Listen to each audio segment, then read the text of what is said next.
बोलो जयकारा, बोल मेरे श्री गुरु महाराज की जय। सौभाग्यशाली गुरुमुखो, सदगुरु और परमात्मा एविन। पूर्ण सदगुरु ही परमात्मा स्वरूप है। सदगुरु की भक्ति, सेवा तथा पूजा सर्वश्रेष्ठ है। धरातल पर सदगुरु ही वे महापुरुष हैं जिनकी आराधना परमात्मा की आराधना है।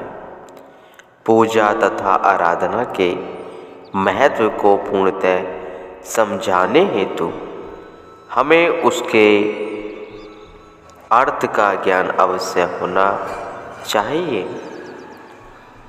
आ प्लस रीति शब्द का अर्थ है आत्मा का प्रभु परमात्मा की ओर प्रेम तथा आकर्षण। ब्रह्म रूप में प्रचलित ज्योति से पूजा की जाती है। इस प्रज्वलित ज्योत का गहरा अर्थ है, यह ज्योत हमें दर्शाती है कि हमारी आत्मा में, हमारे अंत स्थल में परमात्मा की ज्योत निरंतर जग रही है। महापुरुषों का इशारा है कि उस ज्योत का दर्शन करो।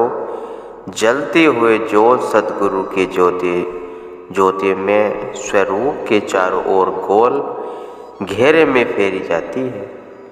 तात्पर्य यही है, सदगुरु के दीप्ति युक्त स्वरूप के चारों ओर एक प्रभा मंडल है। उनकी छवि से प्रकाश की किरणें स्फुटित होती हैं। उनकी छवि से उनका इलाही नूर झरता है। जब आरती फेरी जाती है तो सदगुरु के पावन शरीर से निकली पवित्र किरणें आरती की ज्योति को भी पावन कर देती हैं। तत्पश्चात हम उस ज्योति को अपने हाथों से अपनी आँखों पर, अपने हृदय में धारण करते हैं। उस ज्योति को धारण करने से हमारे दिव्य चक्षु खुलते हैं, हृदय प्रकाशित होता है। आरती पूजा के समय दोनों हाथ जोड़कर उच्च स्वर में मुख से आराधना, वंदना तथा महिमा के पद गाए जाते हैं। ये प्रार्थनाएं प्रातः तथा संध्या समय ही गाई जाती है। ये दोनों समय ऐसे हैं जब सारा वातावरण शांत, शीतल तथा शुद्ध होता है। सूर्य उदय तथा सूर्य अस्त का समय ही आरती पूजा का समय होता है। अर्थात जीवन के प्रारंभ तथा अंत में दोनों समय जीव की जीवा पर प्रभु के नाम का उच्चारण रहे, ताकि मनुष्य का पूरा जीवन मालिक की याद में ही बीते। जब हम प्रार्थना करें, हमें अपना ध्यान, मन वह चित्त पूर्णतः पूजा में लगा देना चाहिए। अगर जीव सच्चे दिल से आरती पूजा करता है तो जीव को पांचों ज्ञानेंद्रिय रूप, शब्द, गंध, रस वह स्पर्श सब प्रभु की ओर केंद्रित हो जाती हैं। रूप नेत्रों से हम अपने सतगुरु के दिव्य स्वरूप का दर्शन करते हैं। शब्द कानों से हमें आरती की मधुर ध्वनि सुनते हैं। आरती के समय मंजीरे तथा अन्य वाद्य बजाए जाते हैं जो हमें अंतर्मुखी होकर अंत ध्वनि सुनने का इशारा देते हैं। जीवा से आरती गाई जाती है। गंध, सुगंधित फूल व अगरबत्ती इत्यादि का भी प्रयोग किया जाता है। प्रेम भक्ति की खुशबू से वातावरण पूर्णतः सुगंध हो उठता है। रस श्री आरती पूजा के पश्चात चरण अमृत पान करते हैं, जिससे जीव का हृदय अमृत में हो उठता है। रस श्री आरती पूजा के पश्चात चरण अमृत पान करते हैं, जिससे जीव का हृदय अमृत में हो उठता है। स्पर्श जब जीव परमात्मा की आराधना में पूर्णतः तल्लीन हो जाता है, तो आत्मा वह परमात्मा का दिव्य मिलन होता है। आत्मा परमात्मा के आंतरिक स्पर्श से उज्जवल हो उठती है। इस प्रकार जब श्री आरती गाई जाती है, तो मन एक केंद्रित बिंदु अपने इष्ट देव पर एकाग्र हो जाता है। मन और माया पर विजय प्राप्त करने का श्री आरती पूजा सर्वोत्तम साधन है। आत्मा निर्मल वह स्वच्छ हो जाती है। श्री आरती पूजा के प्रारंभ में समाधि पर बोले गए जयकारे का भी बहुत महत्व है। प्रभु की महिमा का जयकारा आरंभ में ही गाया जाता है कि हे प्रभु, मुझे शक्ति प्रदान करो कि आपकी कृपा से मैं माया पर विजय प्राप्त करूं। समाधि पर फिर जयकारा गाया जाता है कि हे प्रभु, आपके पूजन से, आपकी कृपा से मन माया पर विजय प्राप्त करना संभव हो सके। अर्थ यह है कि मन सच्ची प्रार्थना से जीत लिया जा गया है। दोनों हाथ जोड़कर पूजा करने से और अर्पण की मुद्रा से तात्पर्य है कि हे प्रभु, मेरी 10 इंद्रियों वह एक मन आप अपनी ओर मोड़ दीजिए, अर्थात मैं अपना पूर्ण अस्तित्व आपको समर्पित करता हूँ। प्रार्थना का अर्थ है ईश्वर की महिमा का ज्ञान है। प्रार्थना में दृढ़ विश्वास अनिवार्य है। प्रार्थना प्रभावशाली हो, इसके लिए यह पूर्ण विश्वास होना चाहिए कि हर परिस्थिति में केवल परमात्मा ही हमारा रक्षक है तथा हमारी सच्ची ओट आसरा है। प्रार्थना सदैव हार्दिक होनी चाहिए। सच्चा भक्त प्रार्थना करते समय स्वयं को मालिक की मौज में समर्पित कर देता है। इसलिए इस प्रार्थना निरंतर होनी चाहिए। प्रभु के दिव्य नाम का उच्चारण होठों से, दिल से, भावना से दिव्य स्वरूप का निरंतर ध्यान करते हुए करना चाहिए। उनकी शरणागति और भक्ति पाने के लिए असीम कृपा की याचना करनी चाहिए। आधुनिक युग में अधिकतर लोग एक ही प्रार्थना को बार बार करना व्यर्थ और तुच्छ समझते हैं और उसे जनसाधारण की मंद बुद्धि मानते हैं, लेकिन दुर्भाग्य से वे उसके रहस्य को नहीं जानते।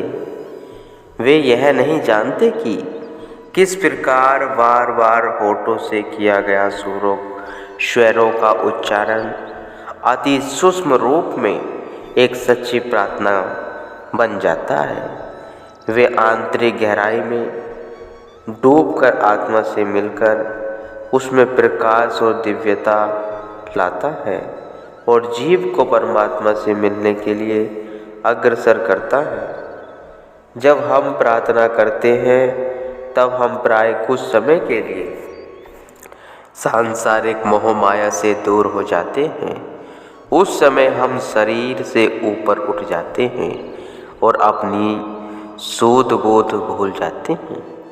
प्रार्थना द्वारा हम उस परमात्मा की कृपा एवं आशीर्वाद पाने की हृदय से याचना करते हैं। प्रार्थना आत्मा का आधार है, वे हमारे स्वरूप का एक अंश है। जिस प्रकार हमारे जीवन के लिए आहार अनिवार्य है, उसी प्रकार आत्मा के लिए प्रार्थना आवश्यक है। प्रार्थना ईश्वर से मिलने के लिए याचना है। वे आंखें धन्य हैं जिनमें से प्रभु प्रियतम की याद में आंसू मोती झलकते हैं। प्रार्थना आत्मिक शक्ति का स्रोत है।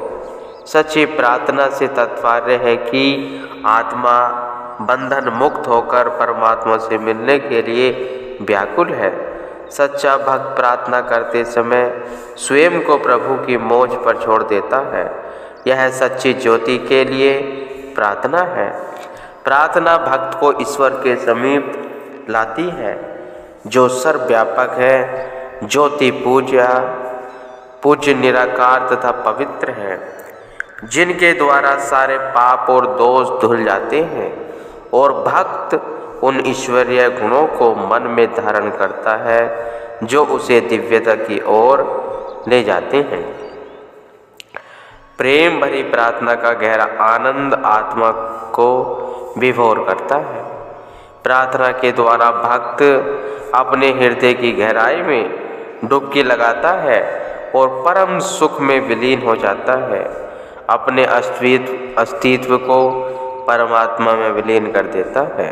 पुनः जब वह इस संसार में अपने अस्तित्व का आभास भी करता है तो हर वस्तु को उस अनंत परमात्मा की ज्योति से प्रकाशित देखता है। प्रार्थना में निस्वार्थ भाव की स्थिति प्राप्त करना साधक के लिए सरल नहीं है और इसके लिए सद्गुरु के मार्गदर्शन की आवश्यकता होती है। सद्गुरु की दया, दृष्टि और प्रेम की सदैव साधक की सहायता करता है। पूर्ण समर्पण भाव से की गई प्रार्थना तुरंत ही सुनी जाती है। विश्वास दृढ़ हो जाता है और जीव की आत्म उन्नति और पवित्रता के लिए मार्ग सुलभ है, सरल हो जाता है। प्रार्थना में सबसे आवश्यक है प्रेम और भक्ति भाव। इनके बिना प्रार्थना को प्रार्थना नहीं कहा जा सकता। भक्ति वह प्रेमपूर्ण प्रार्थना का आश्चर्यजनक प्रभाव होता है। भक्त की ऐसी तन्मयता परमात्मा को अपनी ओर शीघ्रता से खींच लेती है। यही कारण है कि संत महापुरुषों ने फरमाया है कि हृदय को सम्मिलित किए बिना अथवा भावना के बिना केवल शब्द उच्चारण करने की अपेक्षा हार्दिक मुख प्रार्थना श्रेष्ठ है। एक बार भगवान श्री कृष्ण ने अपने सखा अर्जुन को सच्ची प्रार्थना का महत्व दर्शाना चाहा। अर्जुन बाहरी दिखावे वह आडंबर बहुत करता था।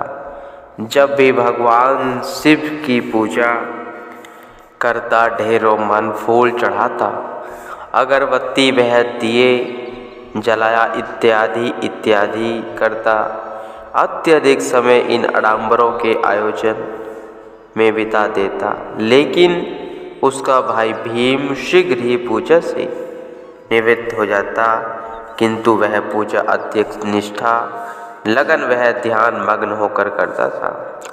अर्जुन को अहंकार था कि वह महान भक्त है, अतएव वह अपने भाई को नादान समझता था।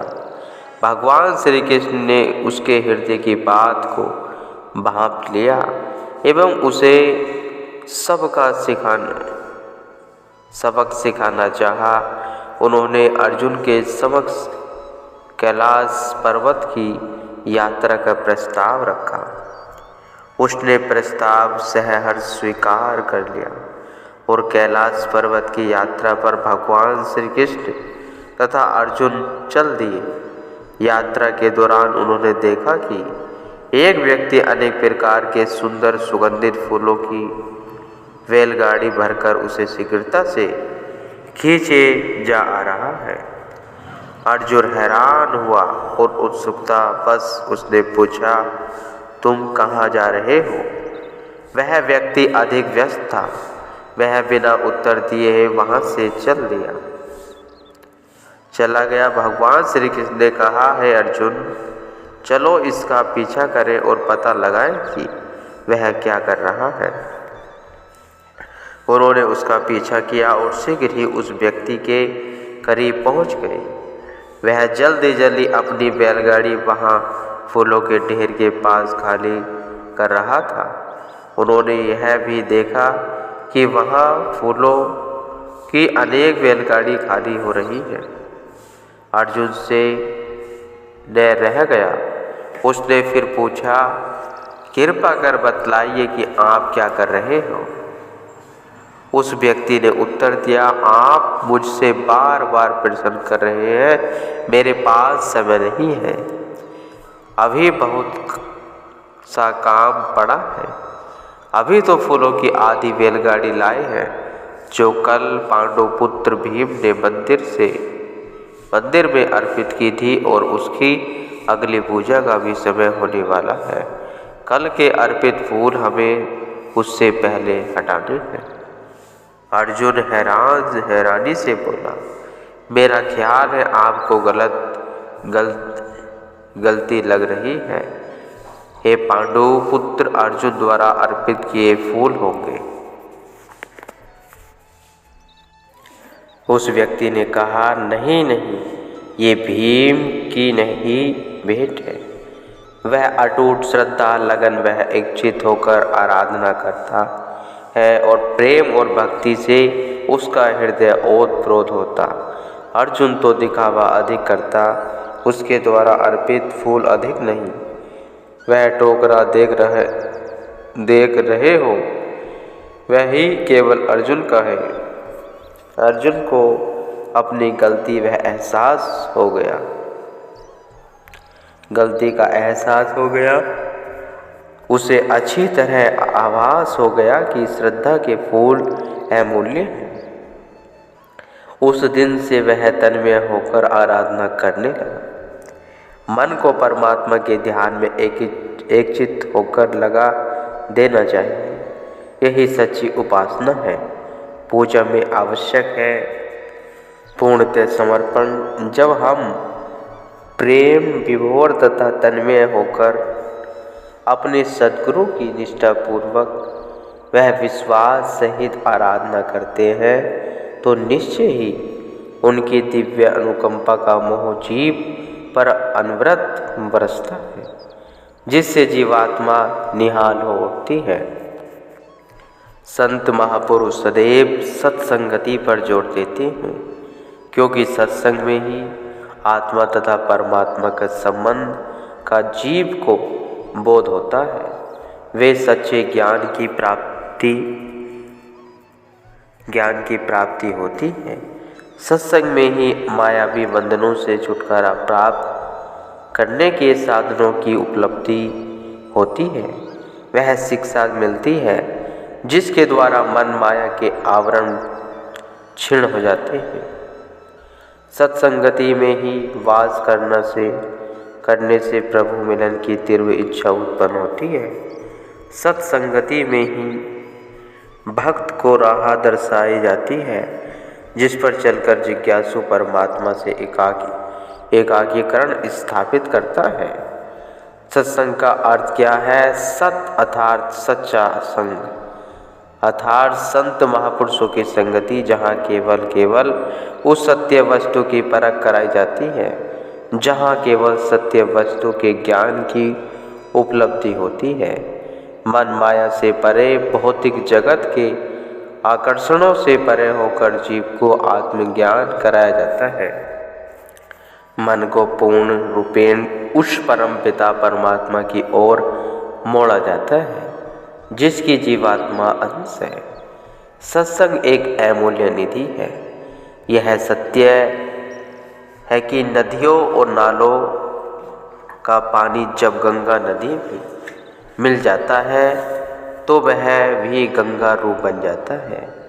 लोहा भी पारस पत्थर से छू जाए तो वह सोने में बदल जाता है।